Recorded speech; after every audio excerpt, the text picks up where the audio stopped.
di pagi hari ada dua perempuan datang nih, Opmovers ya, ada dua perempuan datang.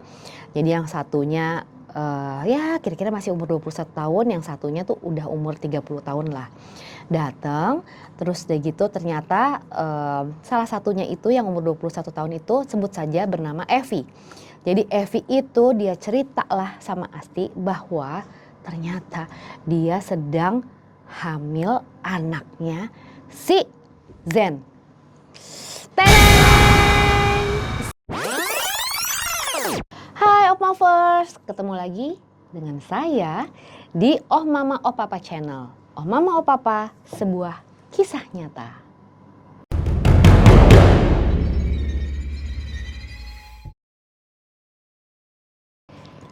Nah, Opmovers, kisah kali ini datang dari yang bernama sebut saja Asti. Asti ini dia tinggal di kota S, tanah kelahirannya adalah kota M di provinsi JT. Jadi pada waktu dia SMA nih, dia ada di kota M ya bersama dengan orang tuanya. Latar belakangnya Asti ini adalah berkecukupan karena orang tuanya itu, bapaknya itu dia bekerja di instansi pemerintahan, terus udah gitu ibunya pun memiliki perusahaan catering ya di rumah gitu. Jadi banyak banget orang-orang yang pesan catering nih dari ibunya. Nah, Asti ini perawakannya cantik ya, jadi khas Jawa. Hidung mancung, kulit bersih, terus gitu rambut panjang, ininya lancip nih, dagunya nih lancip. Semua kayak sempurna lah buat dia, dan dia itu memang jadi kembang di SMA-nya dia nih. Dan pada saat dia kelas 3 SMA, dia berkenalan nih sama laki-laki yang bernama sebut saja Zain. Jadi Zain ini ya ada sekitar beda 4 tahun lah ya, beda 4 tahun. Si Zain ini dia kuliah di kota S, kuliah di Universitas Negeri jurusan Teknik Sipil. Nah, udah nih mereka pacaran, terus udah gitu. Nah, setelah si Asti ini lulus, dia juga akhirnya mengikuti jejak pacarnya ini, juga masuk di universitas yang sama walaupun dengan jurusan yang berbeda. Oke, sekitar 2-3 tahun mereka berpacaran. Saking seriusnya nih si Zen ini pingin banget ngelamar si Asti. Karena dia nggak mau orang-orang tuh ngomongin mereka berdua dan nggak mau berzina, katanya seperti itu. Asti tadinya tuh sempat ragu ya, karena gimana ya nih aku masih kuliah. Cuman akhirnya keinginan si Zen ini dibilangin nih ke orang tuanya Asti. Dan ternyata orang tua Asti pun setuju. Karena apa? Mereka melihat si Zen ini anaknya itu nggak macem-macem, tampak sungguh-sungguh gitu ya untuk bersekolah. Bahkan dia ketika kuliah pun dia sudah mulai menjadi asisten dosen atau mencari pekerjaan-pekerjaan freelance. Nah, akhirnya dengan restu kedua orang tua mereka, jadi kedua belah pihak udah setuju, akhirnya mereka menikah. Nah, menikah padahal si Asti kan belum kelar nih ya kuliahnya. Terus gitu katanya orang tuanya si Asti, udah deh kalian mendingan ngontrak di deket-deket kampus aja nih. Jadi mereka berdua nggak akan jauh-jauh amat gitu kalau kuliah. Akhirnya mereka ngontrak di rumah berdua. Terus udah gitu bahkan orang tuanya Asti ini karena kehidupannya mereka berada ya. Nah, supply itu terus nih dikirim ke Asti. Jadi si Asti ini setiap bulan tetap mendapatkan sangu lah dari orang tua, termasuk juga untuk uang sekolahnya Asti. Karena si Zen ini ya dia belum ada pendapatan yang tetap seperti itu. Nah, nggak lama kemudian si Zen akhirnya lulus kuliah, terus gitu akhirnya dia bekerja nih di sebuah perusahaan di kota S juga. Nah, memang posisinya ya masih beginner ya, jadi karena dia baru mulai kerja ya gajinya juga belum cukup-cukup amat lah gitu. Tetap nih asupan dari orang tuanya Asti ini tetap berjalan lancar ya gitu. Bahkan untuk merenovasi rumah kontrakan mereka pun itu dari orang tuanya Asti. Nah, terus udah gitu akhirnya si Asti ini hamil. Singkat cerita, Asti ini untungnya tuh pada saat dia hamil 7 bulan dia udah wisuda. Terus udah gitu lahirlah ini anak perempuan yang diberi nama Mia. Terus udah gitu diberi kado nih sama orang tuanya Asti. Jadi dibeliin rumah lah tipe yang ya yang cukup lumayan gitu ya di kota S ini. Jadi dibeliin rumah sama orang tuanya Asti ini untuk cucunya lah gitu, untuk menyambut kelahiran cucu pertamanya mereka gitu.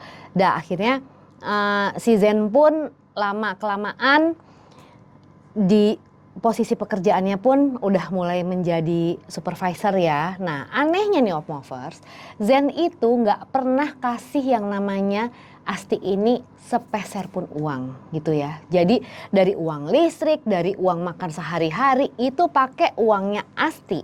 Nah sementara Asti ini kan dapat dari orang tuanya.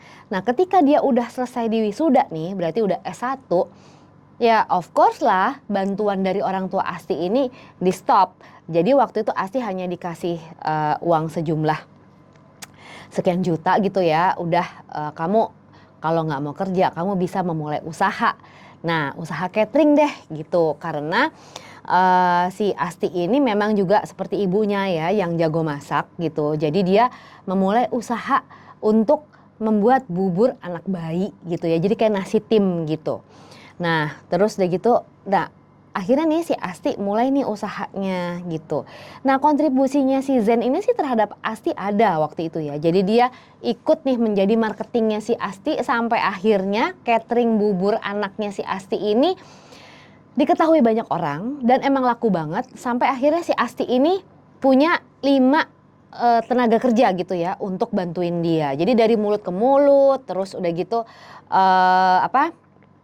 dari tetangga-tetangga, bahkan dari mantan-mantan dosennya dia dari universitas gitu ya, itu langganan ke dia semua untuk bubur anak-anaknya. Nah masih tuh si Zen ini gak pernah yang kasih nafkah sama si Asti gitu.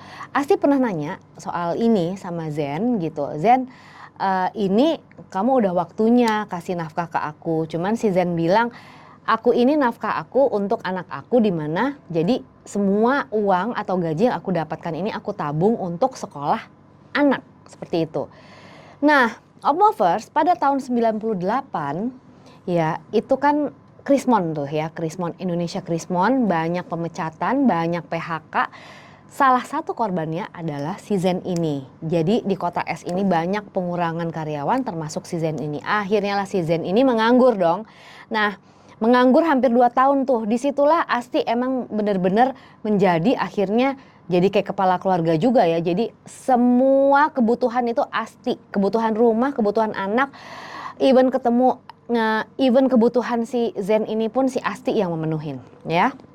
Udah 2 tahun terus gitu anaknya mereka juga udah lumayan besar. Terus deh gitu usahanya Asti itu ya bersyukurnya tidak terkena dampak Krismon gitu ya. Karena apa ya, orang punya anak sih mau Krismon kayak mau apa kayak kan punya anak terus ya. Jadi buburnya si Asti ini untuk empasi ini tetap laku.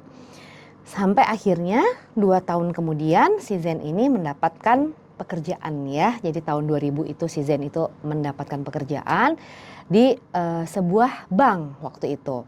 Jadi ini nggak nyambung nih jurusannya teknik sipil, akhirnya dia ke bank ya.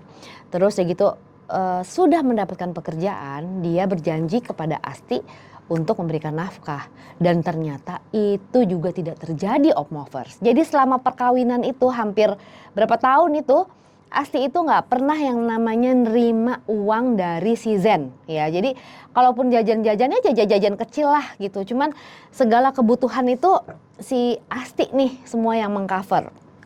Nah sampai akhirnya dia melihat ini si Zen ini lumayan nih cukup karirnya ya di bank. Karena si Zen ini udah mulailah dia tuh kayak beli-beli baju ya yang gaya-gaya, sepatu bermerek, terus gitu jam tangan bermerek, handphone terbaru, terus udah gitu udah asik gonta-ganti handphone kayak gitu. Sampai si Asti ini bilang lagi, kamu kayaknya udah oke deh uangnya gitu. Terus udah gitu kok nggak pernah di-share sih kasih nafkah ke aku. Udah tenang aja, aku kan di bank, justru aku menabung untuk anak kita supaya kalaupun dia nggak kuliah di universitas negeri, bahkan ke luar negeri pun aku sanggup untuk membiayai anak kita kayak gitu ya. Nah oke, itu berlanjut terus sampai akhirnya di suatu saat si Zen ini dia kayak gimana ya Opmovers ya. Jadi suka pulang malam terus gitu mabok-mabokan, terus itu ke bar kayak karaoke. Dia bilang karena dia itu posisinya itu di bank itu adalah wealth management, yaitu mengurusi funding ya gitu. Jadi dia diharuskan oleh kantornya untuk mengentertain klien-kliennya, yaitu ya ke bar, ke hotel, ke tempat karaoke demi mendapatkan funding. Nah, si Asti sih oke lah, cukup mendukung-mendukung aja, cuman dia sebenarnya dia udah mulai merasa risih ya gitu. Kenapa kok pekerjaannya kok even weekend pun begitu gitu. Sampai akhirnya nih Opmovers, si Asti nih lagi mempersiapkan catering-cateringnya itu. Di pagi hari ada 2 perempuan datang nih Opmovers ya, ada 2 perempuan datang. Jadi yang satunya ya kira-kira masih umur 21 tahun, yang satunya tuh udah umur 30 tahun lah. Datang, terus udah gitu ternyata salah satunya itu yang umur 21 tahun itu sebut saja bernama Evi. Jadi Evi itu dia cerita lah sama Asti bahwa ternyata dia sedang hamil anaknya si Zen. Teneng! Kesel banget dong si Asti ini ngedengernya. Dia tadinya gak percaya, masa sih kamu hamil anak suami aku? Iya. Jadi ternyata mereka itu udah 6 bulan ada affair di kantornya. Terus udah gitu kata kakaknya si Evi ini, mereka kesana untuk meminta pertanggungjawaban. Wah si Asti ya lumayan shock, cuman sebenarnya di bawah alam sadarnya tuh kayak sudah kuduga nih ya suami aku emang kayak begini gitu. Nah akhirnya dia telepon lah si Zen, akhirnya si Zen itu pulang, terus udah gitu sempat berantem nih sama si Evi gitu. Dan ternyata memang benar, memang mereka tuh ada affair gitu ya. Ada affair tuh satu kantor. Terus udah gitu akhirnya si Asti itu bilang sama Evi, udah kamu pulang aja gitu kan. Terus gitu dia bilang sama suaminya, kamu uruslah itu gimana, saya nggak mau tahu gitu kan, saya istri kamu mau gimana sama dia, saya nggak mau ada dia di dalam kehidupan rumah tangga kita. Oke, aku akan beresin katanya si Zen gitu. Lah tiba-tiba nih Opmovers malam-malam pulang, justru dia minta tolong sama Asti karena si Evi ini nggak ada kayak nggak ada rumah di kota S ini. Jadi kakaknya yang datang itu sebenarnya dia nggak satu kota nih sama si Evi gitu. Dia minta tolong sama Asti, oke, aku akan ceraikan si Evi ini setelah anak yang sedang dikandung sama Evi ini lahir, dengan syarat Evi ini ditampung di rumahnya mereka. Coba deh bayangin, udah rumahnya si Asti ini yang beliin itu ibu bapaknya Asti gitu ya, Astinya juga nggak pernah dikasih nafkah. Kok enak-enak banget ini si Zen ini mau naro perempuan selingkuhannya yang sedang hamil itu di rumahnya.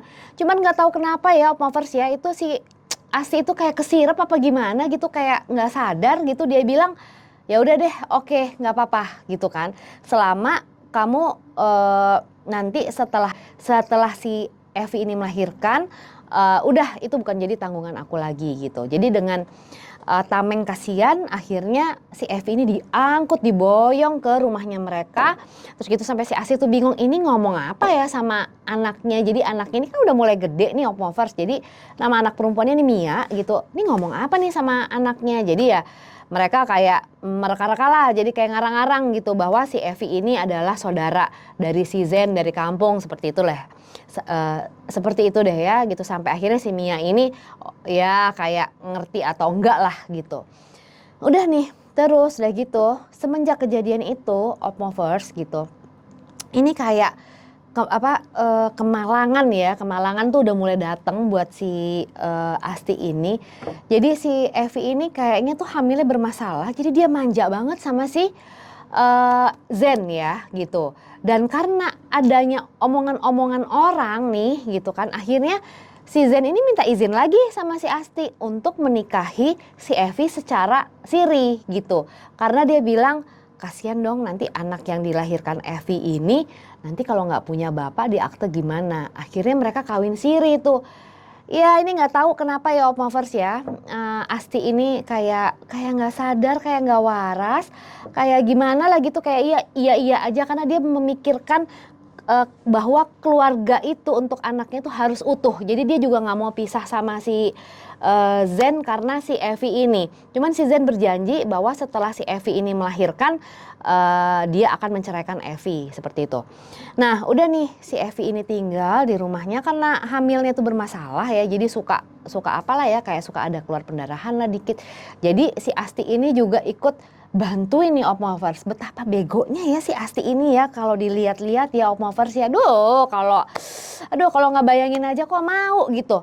Akhirnya nih si Evi ini jadi kayak nyonyah loh Opmovers gitu. Sama nih kelakuannya sama si Zen ini. Jadi kayak tuan dan nyonyahnya si Asti. Jadi si Asti ini dianggaplah seperti pembantu di rumah itu. Jadi minta makanan, minta minuman, terus gitu kalau si Evi ini kenapa si Asti ini repot gitu ya. Nah akhirnya nih gitu puncaknya adalah ketika jadi sebelum Evi ini melahirkan nih gitu kan, dia tuh bilang bahwa ini kan aku udah mau melahirkan, nanti kalau anak aku lahir aku maunya di kamarnya si Asti gitu, karena kan kamarnya Asti kan besar ya gitu. Wah di situ dong Asti tuh marah banget, gila ngelunjak banget ini anak ya gitu kan. Wah nggak bisa katanya Asti gitu. Saya nggak mau tahu, pokoknya begitu kamu melahirkan gitu kan, kamu boleh keluar dari rumah ini. Nah tadinya tuh si Zen marah gitu. Nah Zen tuh marah-marah sama Asti, kamu tega banget sih, ini istri aku nih lagi hamil gitu. Terus udah gitu kamu tega banget gitu.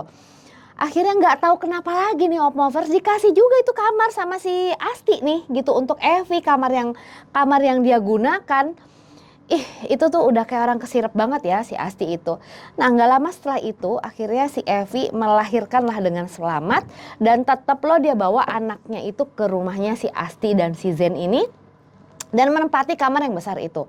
Sampai akhirnya entah kekuatan dari mana Opmovers si Asti ini berani dia mengungkapkan perasaannya ke Zen dan ke ke Evi ini, karena gimana ya, pada suatu saat nih anaknya ini si Mia ini, jadi anaknya si Zen sama Asti ini terus bertanya gitu, si Evi ini sebenarnya, si tante Evi ini sebenarnya siapa sih mah gitu, karena kok aku suka lihat suka berduaan sama papa gitu. Nah akhirnya dia nggak tahan ketika si Mia atau anaknya ini sekolah, jadi didudukin lah si Zen ini sama si Evi berdua, dan Asti ini akhirnya dia bilang merasa keberatan kalau misalnya si Evi ini tetap ada di rumah itu. Dan tau gak Opmovers, Evi ini marah-marah, katanya si Zen ini suami aku, kamu tuh gak becus jadi istri, gak tahu diri. Wah si Asti langsung di situ dia nggak tahan nih Opmovers, terus gitu dia langsung bilang semuanya bahwa dari kawin yang nggak pernah dinafkahin oleh Zen. Dan dia bilang sama si Evi, kamu tahu nggak rumah ini bukan penghasilan dari Zen, ini adalah rumah dari orang tua saya dihadiahkan untuk cucunya. Dan kamu tahu nggak, selama pernikahan si Zen itu nggak pernah ngasih aku nafkah sedikit pun. Bahkan untuk S2-nya si Zen ini aku semua yang biayain dari hasil aku menjual bubur. Sekarang aku mau nanggung kamu, nggak akan, pergi kamu dari sini. Nah itulah puncaknya. Dia masih berharap nih Opmovers si Zen itu akan membela dia sebagai istrinya ya, karena udah 10 tahun mereka menikah gitu ya. Dan ternyata enggak, si Zen malah juga ikut-ikutan, dia ngambil kopernya, terus gitu dia membersihkan kamarnya, terus gitu ikutan pergi sama si Evi ini. Dia hanya meninggalkan pesan buat si Asti, aku setelah beres sama Evi ini, oke, aku akan kembali ke kamu. Terus udah gitu si Asti diam aja dan dia bilang, aku nggak berharap apa-apa, yang penting bawa perempuan itu pergi gitu. Dan akhirnya benar Opmovers, jadi si Evi anaknya sama si Zen ini pergi dari rumahnya si Asti. Terus udah gitu baru nih si Asti dapat kabar nih, ternyata Opmovers si Zen ini dia udah dipecat dari kantornya karena ketahuan menghamili si Evi. Sementara si Evi ini emang udah resign udah lama ya. Jadi semenjak hamil itu dia udah resign. Nah jadi dia namanya gimana ya, mau dibilang baik apa bodoh kita juga gak ngerti. Si Asti ini masih aja gitu mikirin gimana ya nasibnya si Zen. Cuman akhirnya orang tuanya Asti ini menguatkan Asti gitu ya, bahwa itu nggak bener itu ya, selama pernikahan si Zen itu nggak pernah ngasih nafkah gitu. Sementara si Asti ini sangat kebingungan dikala anaknya itu terus menanyakan bapaknya kemana gitu. Dan kabarnya sampai dengan cerita ini di-share ke kita, ke mama papa, si Zen itu juga belum kembali. Nah ada satu hal nih Opmovers, Asti tetap berharap si Zen ini kembali untuk menjadi keluarga yang utuh. Begitu mendengar cerita ini sih saya sebenarnya juga agak-agak bingung ya sama Asti ini ya gitu. Kok betah banget ya. Sementara dia juga gak mau menggugat cerai. Cuman dia juga gak mau menerima si Zen yang udah menikahi orang lain. Dan sampai dia bercerita ke Oma mau apa-apa, dia masih tetap menunggu si Zen pulang. Bayangin gak Opmovers? Kalau menurut Opmovers gimana? Kalau menurut aku sih adanya sebuah keterikatan ya atau attachment nih atau cinta buta lah ya kita bisa bilang, cinta butanya Asti terhadap si Zen ini. Jadi dia nggak mau let go, dia nggak mau membiarkan bahwa sebenarnya apa ya, alam ini udah ngasih tahu bahwa si Zen ini memang nggak pantas buat dia, cuman dia nggak pernah sadar. Nah, Opmovers, begitulah ceritanya Asti yang tetap mengharapkan suaminya pulang walaupun dia tahu suaminya tidak pernah memberikan nafkah, bahkan menjadikan dia sebagai pembantu di rumahnya sendiri akibat dia menikah siri dan menghamili perempuan lain. Nah, Opmovers, kalau ada cerita yang mau di-sharing ke WA ini, silahkan, kita akan tetap merahasiakan identitas Opmovers. Gimana cerita ini menurut Opmovers? Kami tunggu feedbacknya. Ya Opmovers, jangan lupa di subscribe, like, komen, dan share. Sampai ketemu lagi.